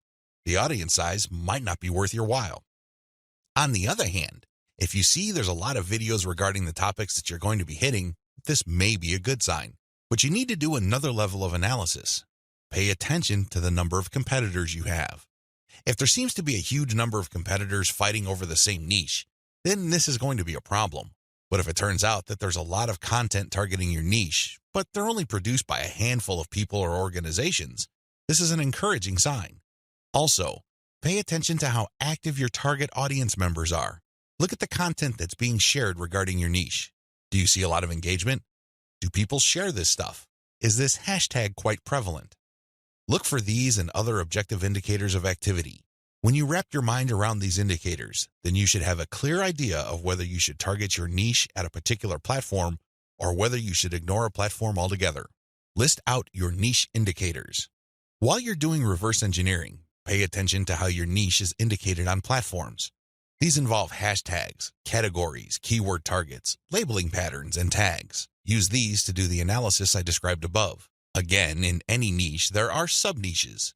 So your goal here is to find a sub-niche or a way of positioning your content so you don't run into a ridiculous amount of competition. You're still tapping into a sizable pool of demand, but you're not making things impossible for yourself by running headlong into well-entrenched professional competition. You will probably need to keep experimenting with different sub-niches until you find one that is promising enough. 10 steps to faster and easier modern social media marketing. In this video, I'm going to give you an overview of the 10 steps I'm going to teach you in this training. This training is a product of many failed experiments. Believe me, if you've been exposed to some type of hot or groundbreaking social media marketing technique or strategy, I've been there. I've done that. This training is a product of all my experiences. I know what works and I know what doesn't. I also understand that people have different skill levels, time horizons, and project resources. I understand the limitations. I understand most people's concerns regarding social media marketing. Accordingly, I've come up with a 10-step program that appeals to most social media marketers, regardless of how small or how big their budget is, and regardless of their skill levels. If you're looking for a truly effective social media marketing game plan that you can set up to pretty much work on autopilot, this is it. Please understand that these steps that I'm going to lay out are exactly that, steps. You need to follow them. You can't skip a step. You can't assume that since I mentioned certain keywords or I'm talking about certain themes and topics that you have mastered this already. I need you to look at all this information with an open mind and pretend you are learning social media marketing all over again. If you don't have that mindset and you are all too eager to skip steps, don't be surprised if the plan that I'm teaching you will not work for you. How can it? You zip through it. You rushed. You skipped through certain key parts. You need to be patient with this program by going through each step. Don't go to the next step until you've mastered the step you're on. I know you're busy. I know you don't have the time, but you need to do this right. Otherwise, you only have yourself to blame if things don't work out. Are we clear? Okay. Here are the 10 steps to faster and easier modern social media marketing. Niche research and targeting. Content curation. Reverse engineer your competition's top content. Create fine-tuned payload content. Market your mailing list right. Unlock the power of repurposed multi-platform content. Automate content sharing. Scale up your targeting. Sell to your list differently. Reinvest your profits the right way. Those are the 10 steps. I know they sound pretty simple. They definitely appear pretty straightforward, but the devil, as always, is in the details. See you in the next video. Scale up your targeting. When you're publishing on Facebook and Twitter, you can use hashtags. This is definitely true with Instagram. Regardless of the platform you're on, make sure you play around with how you categorize or tag your content. In any niche, there are many different tags available. Experiment with these. See which tags get the most attention from the social media platform you're sharing a piece of content on. Of course, you're not going to find the magical combination of hashtags overnight. That's not going to happen. This is one of those things that you're going to have to find out by doing it over a long period of time. Still, when you run these experiments, a pattern should emerge. Sooner or later, you would discover that certain hashtags produce a lot more results than others. They draw a lot more eyeballs. They get a lot more attention. Most importantly, they get a lot more engagement. Stick with those. Experiment with tagging niche-focused influencers. When you're doing research on hashtags on Twitter, for example, you would be able to find influencers that specialize in those hashtags. These people just love to post content related to certain topics. They use a narrow range of hashtags every time they post. It seems that's all they focus on. Find these people. Look at their content. Are people retweeting them a lot? Are they getting a lot of love for their content? Do they get a lot of engagement? Are people responding via Twitter? It should be fairly easy to see which accounts are influential in your niche and which aren't. Don't just focus on how many followers they have. Instead, look at the total amount of engagement they get, and also pay attention to the ratio of followers they have to the number of accounts they follow. For example, if I find Mike Smith to be a big poster in my niche because it seems that he just seems to rotate among the 10 hashtags that are most relevant to my niche, I look at his followers in relation to the number of accounts he's following. If he's only following one person, yet he's being followed by 15,000 people, Mike Smith might be an influential person. I say that he might be because I'm also going to have a look at the engagement levels of his posts. Are his posts getting a lot of retweets? Are a lot of people responding? Are a lot of people clicking the heart icon? If his content has these factors, then his account is probably worth following. Most importantly, you should tag influential people on Twitter when you post. You use your most powerful hashtags and you mention them in your post. This can help you get on their radar. These people would be put on notice that you are also sharing content that is similar to the stuff that they are interested in. If they check out your stuff and they like what they see, don't be surprised if they share your content with their following. Engage with them. Let them know about your questions or suggestions. In fact, you should engage with them so much that you can possibly create a relationship where they would publish your guest posts if they're bloggers, or discuss whatever it is you're doing on their social media platforms. At the very least, when you partner with them, they become part of your content distribution network. In fact, a lot of them can even get you interviewed on influential blogs in your niche. Don't think that influencer engagement is simply restricted to tagging people. That's just the beginning. That's actually the tip of the iceberg. They can do so much more for you. You just have to continuously engage them and be social. This doesn't mean that you have to kiss their butt. This doesn't mean that your stock response to all of their posts is amazing post or great post, I love it. That's not going to work. That's not going to push the ball far enough. You have to actually engage. And oftentimes, this might seem like you're criticizing them. This might seem that you are offering a negative view, but you need to get their attention. You need to bring home the point that you actually know your stuff and that you are also credible in the same niche space. That's how you get them to take you seriously. That's the kind of engagement that builds respect. Otherwise, you're just going to look like another member of the choir. They really don't have any incentive to interview you or post your guest content. Why should they? You're not really sharing any information or suggesting any points of view that are different or distinctive. Experiment with paid traffic. Only after you have spent a lot of time drumming up free traffic from social media marketing should you even think of buying traffic. I know this sounds a bit extreme, but it's the absolute truth. Why? Well, in the beginning, you don't know when your target audience members will be reading your content. In the beginning, you don't know what their demographic breakdown looks like. How many males compared to females are in your audience pool? Do males or females like certain types of content that you share? What are their age ranges? Where are they located? I hope you see the big picture here. You have to use free traffic to do initial audience intelligence. Once you've gotten all these important insights, you can then start paying for Facebook ads and other platforms' ads. If you start any earlier than this point, you probably would end up wasting your money. Study your statistics first. Pay close attention to audience patterns. Take out ads based on these patterns. Sell to your list differently. At this point, you have turned social media traffic into list members. Congratulate yourself. You've managed to do something the vast majority of social media marketers cannot do, or, worse yet, don't even think about doing. It's quite an accomplishment. Unfortunately, even at this point, it's still too easy to drop the ball. In fact, a lot of people who have mailing lists stay with one mailing list. They think that as long as people who visit their blog sign up to their mailing list, they're good. Well, at a certain level, they're correct. A certain percentage of those list members will buy affiliate products that you promote on your list. A certain fraction of your mailing list will buy your original products. Some may even visit your online store and buy merchandise. But the problem here is that if you accept this scenario, you are settling for cents on the dollar. You really are. Don't you want to maximize the value of all your hard work, focus, and energy you invested in your venture? Wouldn't you want to maximize your return on effort? If you want to get maximum results from your mailing list, you have to sell your list differently. There are really no two ways about it. Every other approach would lead to, at best, mediocre results or, at worst, no results at all. Keep the following tips in mind. Use different content on your list. When people join your mailing list, chances are they joined because they got exposed to some of your content. They already know what you talk about. They are already familiar with the quality of your content. They understand the themes that you focus on. That's why it doesn't make any sense for you to feature the same exact content on your list. Sure, you may make some changes. You might change the title. You might even switch things around. But people aren't dumb. They can see right through that. They can see that you are recycling content and feeding them stuff that they have probably seen before. Do you think this kind of practice builds confidence? Do you believe that doing things this way will build trust? Of course not. You have to use different content. What kind of content will you have to use? Well, first of all, you already know what your most popular pieces of content are. Start with these. No, I'm not talking about republishing them. I'm talking about analyzing them and seeing where the gaps are. Are there any questions that are left unanswered? Are there any questions that were raised by the answers that you gave in those popular pieces of content?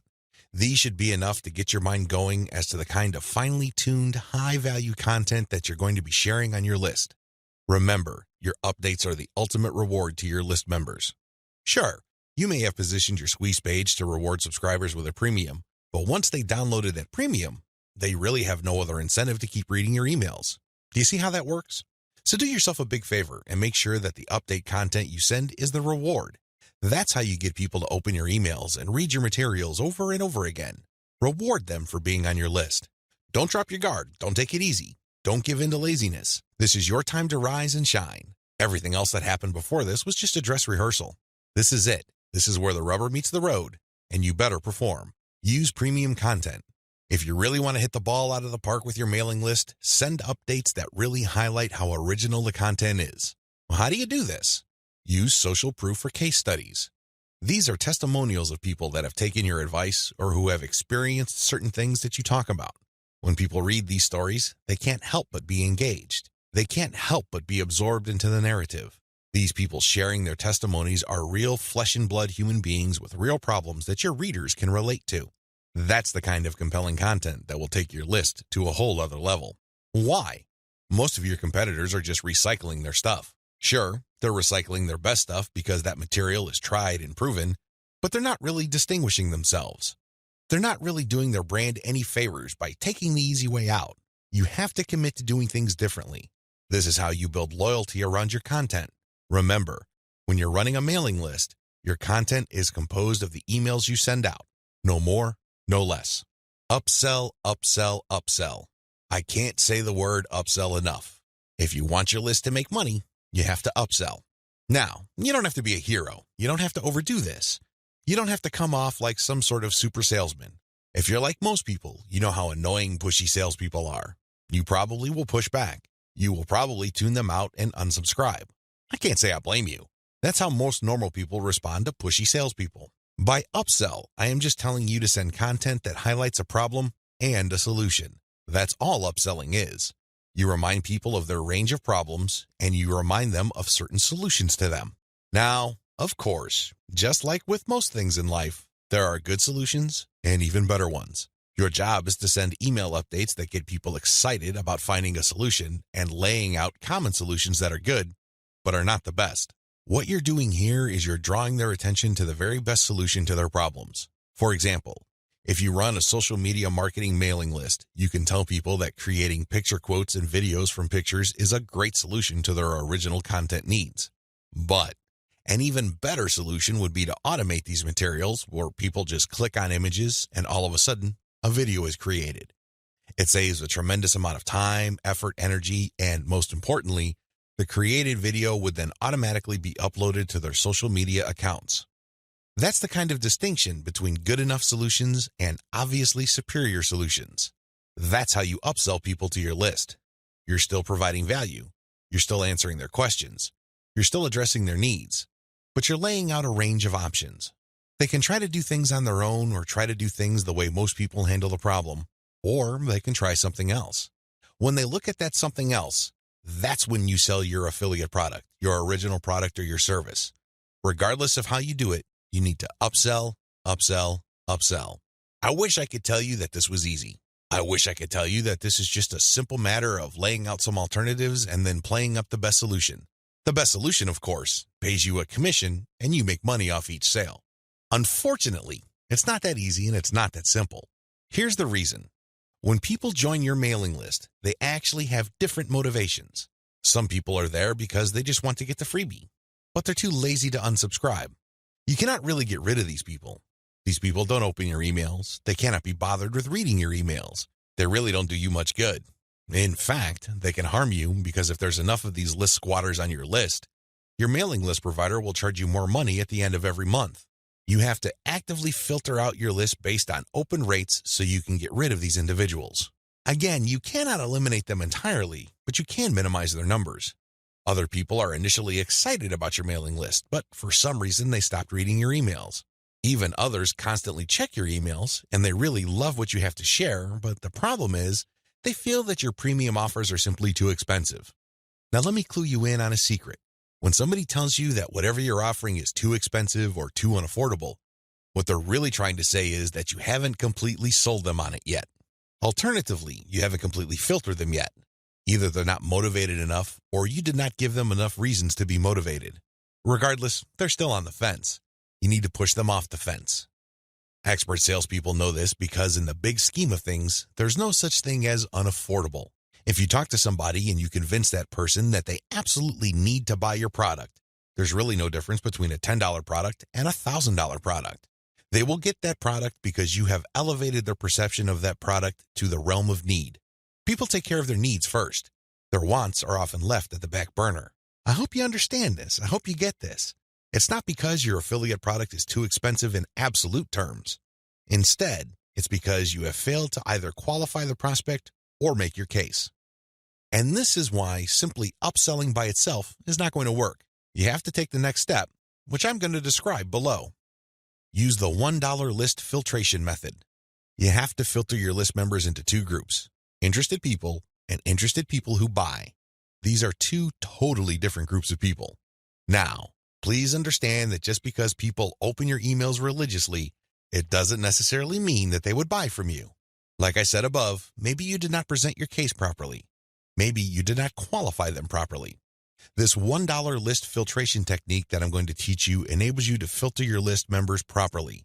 What you would do is, instead of trying to upsell people to $19.95, $34.95, or $349.50, or any other similarly priced products, everything that you're going to be selling on your general list will be priced $1. No more, no less. By general list, I'm talking about the list all people who sign up to your mailing list get on. This is your default list. I want you to treat this general list as your starting list. This is kind of like the vast, unfiltered, generic mass of people who are interested in your brand. When you upsell people using $1 offers, you enable people to segregate themselves based on their motivations. These are people who are motivated enough to spend $1. In other words, they see the value in your content, and they are willing to put their money where their mouth is. Now here's the secret. There's really very little distance between paying $1 for something and paying $100 for something. This is a lesson I learned firsthand. When I first tried this, I thought the only people that will get on my dollar list are cheapskates. These are misers. In the back of my mind, I thought that they're just not going to buy big-ticket items. Boy, was I proven wrong.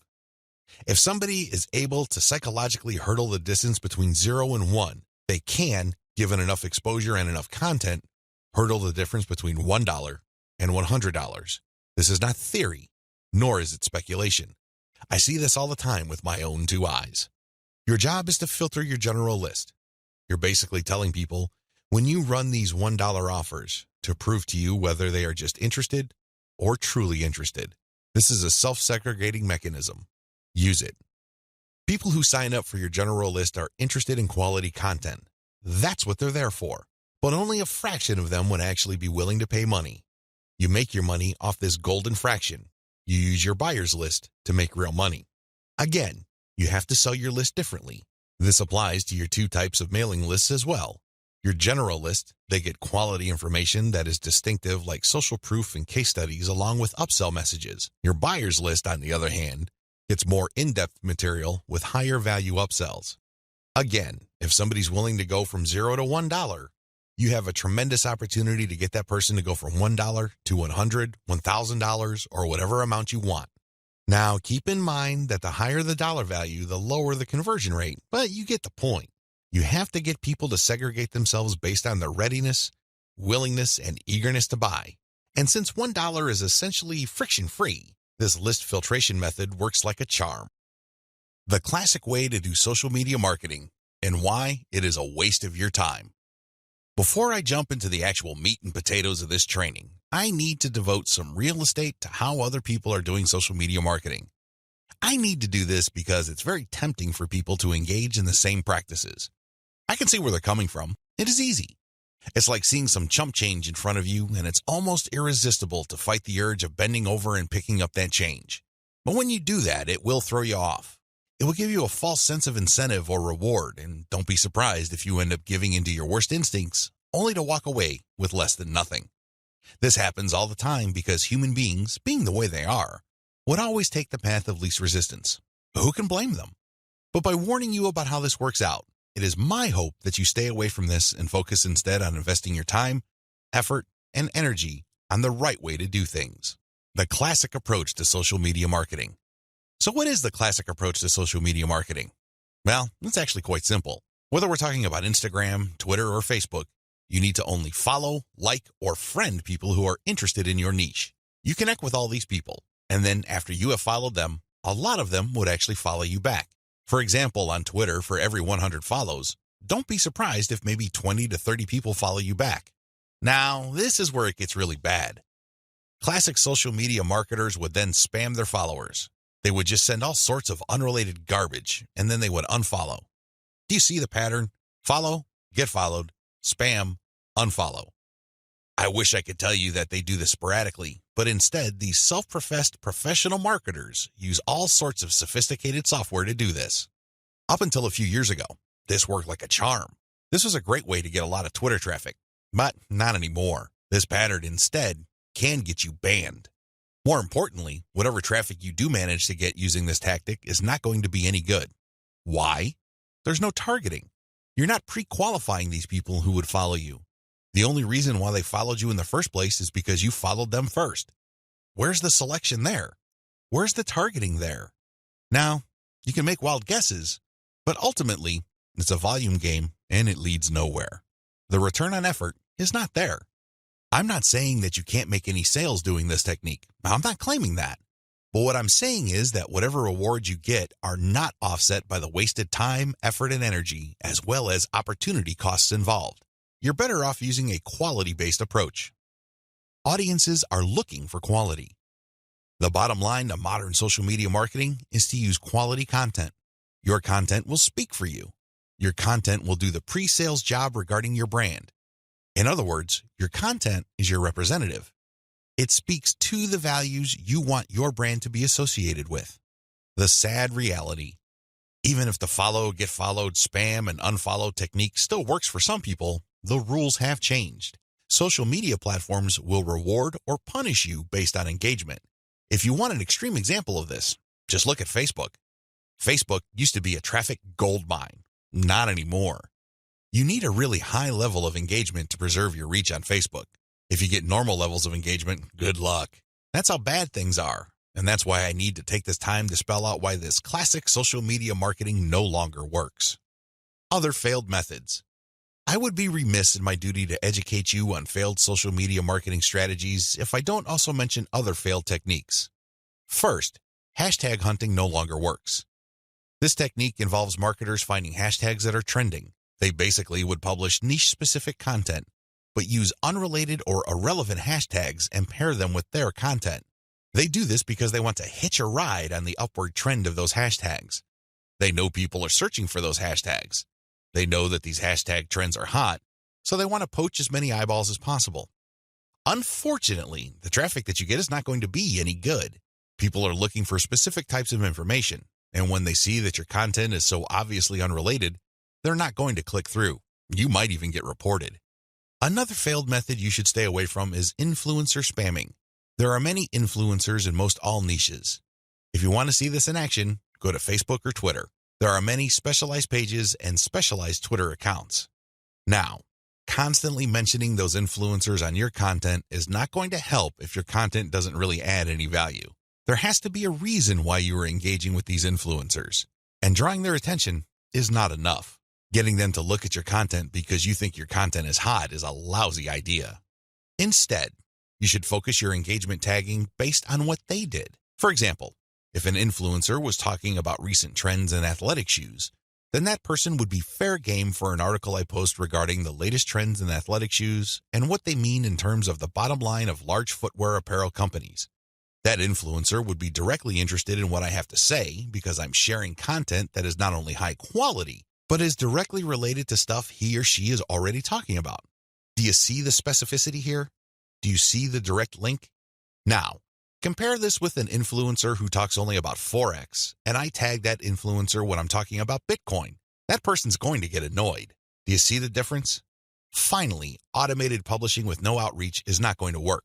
Basically, what you're doing is throwing spaghetti on the wall and hoping something sticks. If you're just publishing content on an automated basis on Twitter, Facebook, Pinterest, and other platforms, it's anybody's guess whether people would actually engage. You have to do some outreach. You have to draw eyeballs to your content. You have to find existing pools of highly qualified audiences and get your social media account in front of their eyeballs. Use your very best content.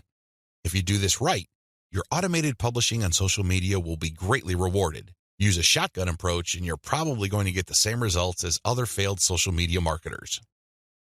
Unlock the power of repurposed content. I've already described this in an earlier video, but this topic is so important it deserves its own standalone video. When you create original content for your blog or website, you already know that this content has some sort of traction in your niche. You already know that there is a significant amount of demand for this particular type of content. Not only did you base your decision on the social signals of your reverse-engineered competitors' content, but you're also picking out content choices based on your own statistics. In other words, you're basing your best content on tried and proven material. You're not taking shots in the dark. You're not taking wild guesses. You're not crossing your fingers and hoping that something sticks. Instead, you have based your decision on what actually works. Congratulations, but you shouldn't stop there. Once you have noticed that this content really performs based on the amount of clicks as well as the social media engagement it gets, the next step is to repurpose that content, turn them into other types of content, and reshare them on platforms that specialize in those content types. For example, if your blog post is getting a lot of retweets and clicks, you might want to strip the blog post into questions. This isn't all that hard because if you look at any type of content, it consists of answers to questions. The questions may not be obvious. The questions may not be plainly stated, but the content is meant to address certain concerns. These concerns can be reworded into questions. Strip your most powerful and best performing content into a series of questions. Each question then is linked to the article or blog post that answers it. Tweet these and pair them with niche-specific hashtags. By using automation tools, you can rotate different questions that essentially promote the same piece of content. Since you're rotating hashtags, there's a high chance that different people looking for different segments of your niche would become aware of your tweet and possibly click through. Another thing you can do is turn your article into slideshows. Each article brings to mind many different mental images. Come up with different pictures for each of the topics raised by your article and create a simple slideshow using PowerPoint. Share these PowerPoint presentations on SlideShare. You can also use other tools to create a video from your slideshows. Once you've created these videos, you can obviously share them on YouTube. Alternatively, you can look through the issues you raised in your blog post and turn them into infographics. Infographics are essentially stripped-down graphical forms of articles or blog posts. They focus on the most important points you raised and make them easier to understand by the viewer by converting them into pictures. Share these infographics on Pinterest.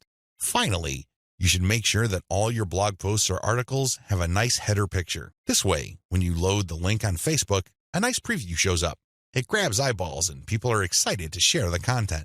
On Facebook, you have a wide range of content formats to choose from. You can share links, videos, infographics, photos, diagrams, and even audio files. After you share materials on your Facebook page, you should then get the link to that post and then share that Facebook page link in Facebook groups that cater to your niche or a related niche.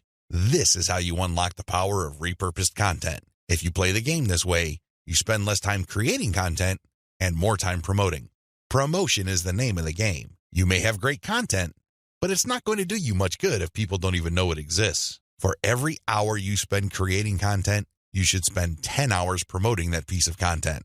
This is how you build up a successful mailing list. This is how you create a solid brand on social media. Start with powerful content, but create different versions and spread it on many different social media platforms.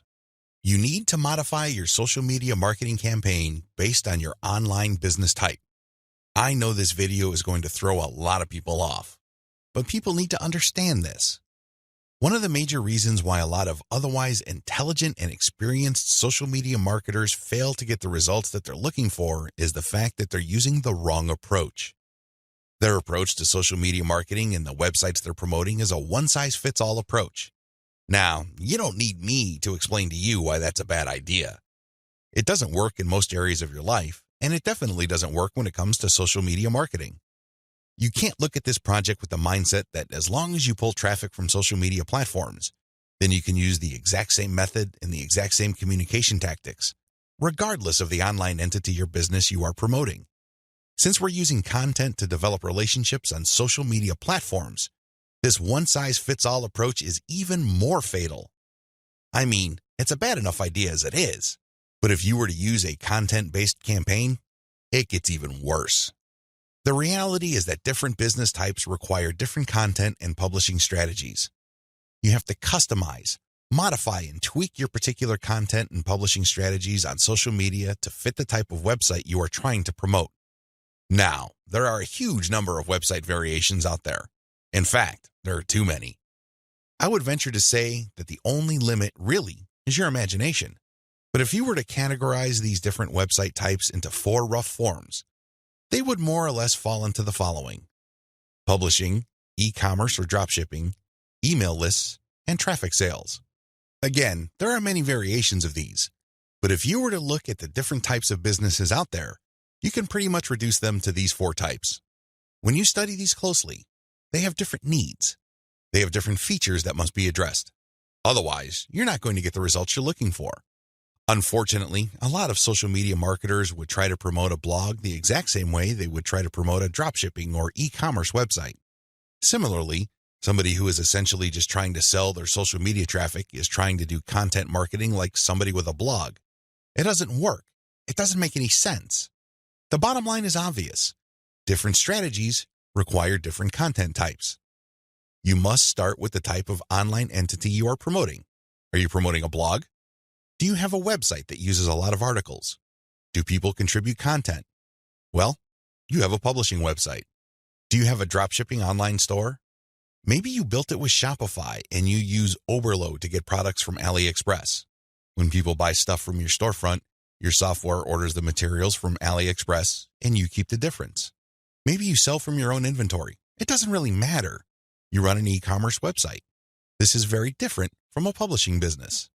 Similarly, if you make your money through your mailing list, you can't market on social media the same way as you would if you had an online store. Again, different strategies require different content types. What do you have available? Now that I've gotten you thinking about how special your specific website target is, I need you to look at the different content types available to you. You need to think outside the box. You need to look at all the available options out there and how you can create content that is tailored to your specific type of online entity. Here are the list of content types you can use to promote different online entities, but your specific focus and specialization should weigh more heavily on certain types of content instead of others. Audio clips, slideshows, infographics, diagrams, blog links, videos. The bottom line: don't just think links. It really freaks me out. In fact, it really saddens me when I see a lot of otherwise capable social media marketers focus almost entirely on spreading their links. They think that this is the end game. Well, yes, links are important. I can see where they're coming from because when people click on a link, that's instant traffic. But you have to understand that depending on the type of target site you are promoting, you would build a tighter brand if you share different types of content. In many situations, you probably would be better off sharing more audio or infographics and diagrams than if you were sharing naked links because people are bombarded with links every single day. You have to pay your dues. You have to become familiar enough to your target audience members using these different content types for them to eventually trust you enough to click on your link. Unfortunately, a lot of people have this in reverse. They start with the links, and when they get desperate, they then use other types of content. At that point, they're a day late and a buck short. Don't do that. Instead, use the derivative content first, and then play up the links. Also, not all of these formats work with your particular style of website. I would suggest that you look at your competitors first and pay close attention to the type of content they are currently sharing. What kind of format do they use? Are they sharing mostly picture quotes? Are they focused primarily on video? Do they have a special fondness for diagrams? This is not random. This is actually telling you all you need to know about how to appeal to your target audience members. This is no time to be revolutionary and come up with something new completely out of left field. That's not going to work. There's a reason why your competitors are not doing this. At this point in the game, you should focus on what everybody else is doing and reverse engineer their formats. Once you have established a distinct brand, then you can experiment with different formats, different ways of doing things, and possibly coming up with something that is distinct to your brand. But until and unless you reach that point, you need to focus first on reverse engineering what everybody else is doing. In other words, let them do your homework. Focus on what they're doing right and build on it. Figure out their areas for improvement and come up with a more compelling offer. Pay attention to what they're not doing. Avoid those because obviously it doesn't pay. I hope I'm being clear here. Make sure that your content types as well as your sharing strategies fit the type of business you're in. A little bit of reverse engineering can definitely go a long way. Conclusion. Social media marketing confuses a lot of people. It definitely leads to a lot of dead ends if you let its myths get the better of you. This training shines a light on one effective way of using social media exposure to turn social media reach into cold, hard cash in your bank account. While I'm not claiming that these steps are easy, they are doable. You just need to follow instructions. You need to conduct experiments and focus on what works. The key here is to use this information to fit your particular set of circumstances, to produce practical, actionable steps that you can use to earn a truly passive income. Don't move one step ahead until you've mastered the previous step. Now that you have all the information that you need to succeed, please understand that none of this will make you rich if you let it stay in your head. Not in a million years. You have to take action on them. You have to get that sense of urgency that you need to make this information a reality. The longer it stays in your head, the less likely your finances will change. Give yourself a deadline. Commit to a firm start date. Once that date comes, start. You don't have to be a hero. You don't have to hit a home run the first time you step up to the plate. As long as you're making a small step forward, that is good enough. Why? A small step forward is still a step forward. You have to keep doing it. You have to take step after step. It doesn't matter what side of the bed you woke up on. It doesn't matter what you're feeling. None of that matters. What matters is you stick to the plan. If you're able to commit and focus, you will succeed. I wish you nothing but the greatest success. Thank you for watching this training.